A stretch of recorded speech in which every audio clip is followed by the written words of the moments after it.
Hi, this is James Kane for William Woods University, EDU 503, Sports Law, with a case study presentation.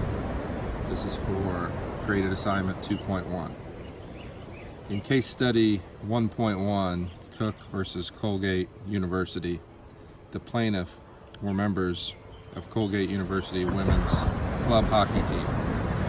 Members Jennifer Baldwin Cook, Melissa Ehlers, Christine Price, Thayer Jocks, and Julie Wolf were seeking to upgrade the women's hockey team from club status to varsity status. This case alleges that with Colgate's Committee on Athletics denying the women's hockey team their request for varsity status multiple times, it violated Title IX of the Education Amendments of 1972, as well as the 5th and 14th Amendments to the Constitution. However, Colgate argued Title IX should be measured by its overall athletic program and not just by a sport or by sport comparison. The initial ruling favored the plaintiffs, and Colgate was to grant varsity status to the women's hockey team. Nevertheless, Colgate appealed the ruling, arguing the plaintiffs will graduate prior to the upcoming hockey season, thus rendering their lawsuit moot.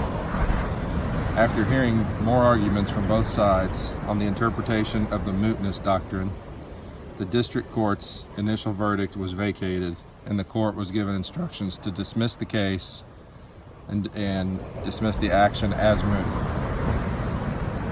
Colgate University is a private university with a male varsity ice hockey team and a female club ice hockey team. The athletic department sponsors both varsity and club teams for men's and women's sports. The difference between varsity level and club level sports are obvious. Varsity teams have greater status, they receive more recognition from the university, and they receive financial support, more financial support than club teams. Club teams are student-run and less formal. Club teams play in inferior facilities and receive less financial support from the university.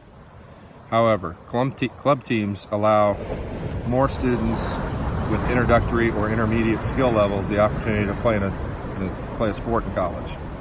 The college allows any club level team the opportunity to apply for an upgrade to varsity status once every 2 years. Colgate's Committee on Athletics approves or denies the application. If it is approved, it eventually makes it to the desk of the president of the university for final approval. Applications were made by the women's hockey team in 1979, 1983, 1986, and 1988, but all were denied. These denials eventually led to this court case, where the plaintiffs allege Colgate failed to provide a comparable ice hockey team for its female athletes and was in violation of Title IX and the Education Amendments of 1972. The regulations of the Department of Education and the 5th and 14th Amendments to the Constitution were also not in compliance. After a 3-day bench trial, the judge found Colgate University treated its women's ice hockey players less favorably than its men ice hockey players without justification.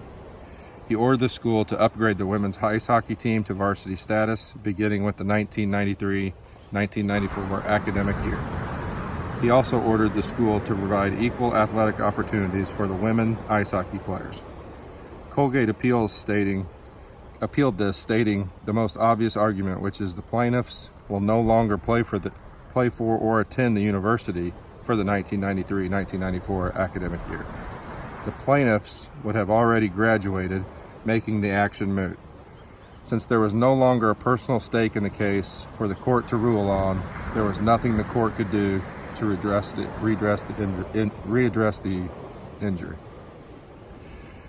It is for this reason the judgment of the district court was vacated and the matter remanded to the district court with instructions to dismiss the case as moot.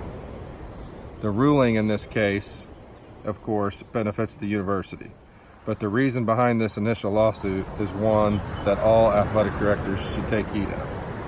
All programs associated with a school, whether it's association at the club level or varsity level, should be equal.